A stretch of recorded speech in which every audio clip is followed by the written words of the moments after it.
à tous, bienvenue sur ma chaîne YouTube. Je m'appelle Maud, je suis photographe et vidéaste. J'ai décidé de réaliser cette vidéo aujourd'hui afin de vous présenter un projet photographique rétrospectif que j'ai réalisé dernièrement. En fait, j'étais dans mon garage en train de fouiller dans les cartons avec ma mère et j'ai découvert 3 albums photos. Donc 2 albums qui contenaient des photos de soldats et un album qui contenait des photos des temples d'Angkor. J'ai couru vers mon grand-père, je suis partie le voir, je lui ai demandé « Dis donc Pépé, que penses-tu d'un projet où je repartirai sur tes pas et réaliser exactement les mêmes photos que toi, mais 60 ans plus tard ?» Donc du coup, je me suis basée sur les temples et je me suis dit en plus comme c'est un endroit touristique qui est en plein essor, ça peut vraiment être sympa de montrer le côté avant-après.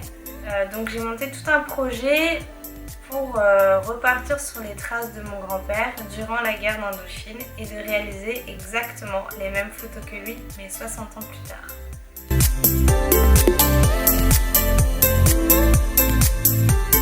Ce qu'il faut savoir, c'est que quand on est professionnel photographe, on ne peut pas prendre les photos de ce que l'on veut comme ça dans une ville, dans un pays, dans un endroit. C'est pas des photos touristiques, c'est pas...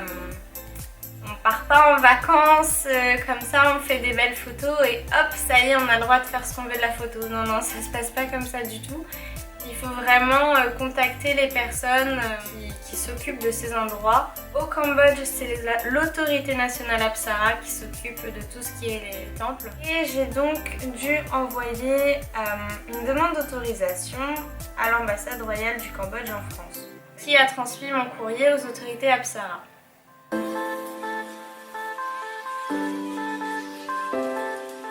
J'ai reçu mon autorisation. J'avais eu un petit mot avec un petit PS. Oui, mon ambassadeur est très enthousiasmé par votre projet. J'ai fait « Ah, c'est cool !» Bref, quelques mois se passent et donc je continue mon petit bout de chemin.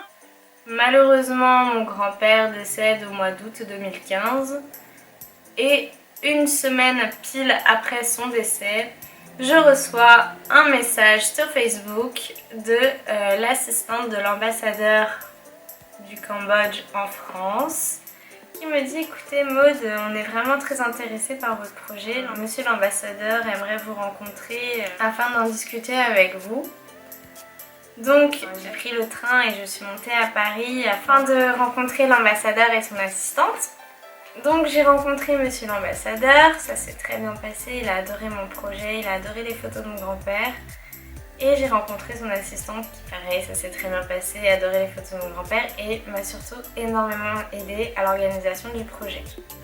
Et donc c'est comme ça qu'au mois de novembre, je suis partie au Cambodge réaliser mes photos, mon projet.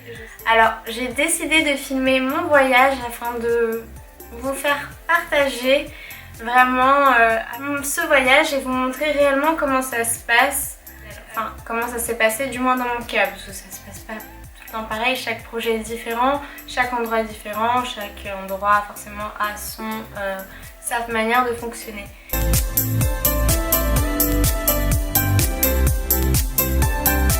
Normalement, il faut savoir qu'un photographe ou que ce soit pour des photos, pour des tournages ou ce genre de choses, il faut payer.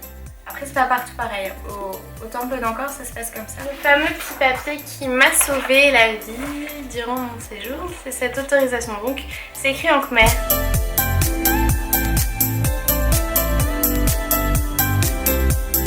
Petite autorisation qui m'a permis de faire pas mal de choses quand même, d'avoir pas mal d'avantages. Par exemple de sortir parfois des circuits touristiques pour pouvoir avoir l'angle que mon grand-père avait sur ses photos parce que maintenant, étant donné qu'il y a des circuits touristiques, il y a des endroits qui sont inaccessibles. Et mon grand-père à l'époque, il n'avait pas ça, il n'avait pas ces endroits inaccessibles. Donc principalement toutes les photos en fait, c'est des endroits inaccessibles. J'ai eu le droit de bloquer la circulation touriste, Ça, je vous dis, ça a été le truc le plus plaisant que j'ai fait. Interdire aux touristes d'aller sur un monument pour pouvoir prendre ma photo, c'était vraiment énorme. Et ça, j'ai été détestée de beaucoup de gens, mais j'ai adoré faire ça.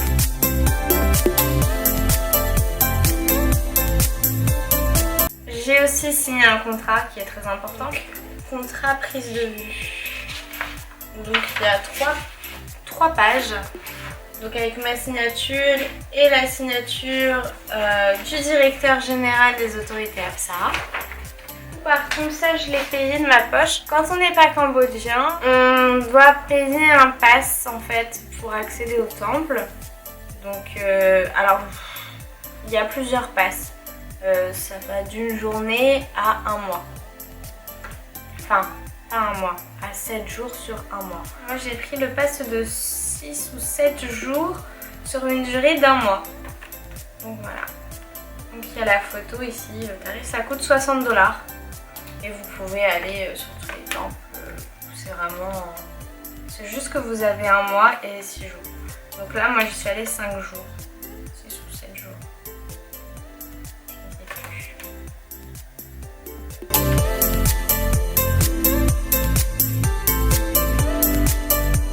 Donc je vais vous montrer mon voyage au niveau du vol, où se trouve le Cambodge, parce que je pense qu'il y a pas mal d'entre vous qui ne le savent pas. Ensuite, la deuxième vidéo, ce sera le contrat. C'est pour ça que je tenais à vous le présenter dans cette vidéo, parce que je me suis dit, si je mets cette vidéo et que je parle d'un contrat, vous n'allez pas vraiment comprendre de quoi je parle. C'est le fameux contrat là, vous allez voir que je me suis battue pour, pour le trouver. Et ensuite ce sera plus mes journées de shooting, aussi mes journées de touristes, tout ça. Vous montrer comment j'ai réparti mon travail sur ces 2 semaines. Donc à la base je devais rester 3 semaines et vous verrez aussi que j'ai eu un petit souci de santé qui a fait que j'ai écourté mon voyage d'1 semaine pour rentrer en France. Surtout n'hésitez pas à donner vos avis sur cette vidéo en commentaire, que ce soit positif ou négatif, parce que c'est ma première vidéo. Je suis vidéaste photographe, c'est pour être derrière la caméra et non devant, donc je n'ai vraiment pas l'habitude de m'exprimer devant une caméra, c'est assez difficile pour moi. Donc j'espère que j'étais assez claire et assez brève, parce que je ne voulais pas non plus que cette vidéo dure 10 000 ans. Vous pouvez me poser toutes les questions que vous voulez en commentaire, il n'y a vraiment aucun souci, j'essaierai d'y répondre. Si vous voulez que je vous explique des choses, voilà, vous me le dites. En tout cas, je vous remercie d'avoir regardé cette vidéo, d'avoir pris un petit peu de votre temps pour regarder cette vidéo. J'espère qu'elle vous aura plu. Je vous souhaite une excellente année 2016 et je vous fais plein de bisous et je vous dis à bientôt sur les prochaines vidéos. Ciao!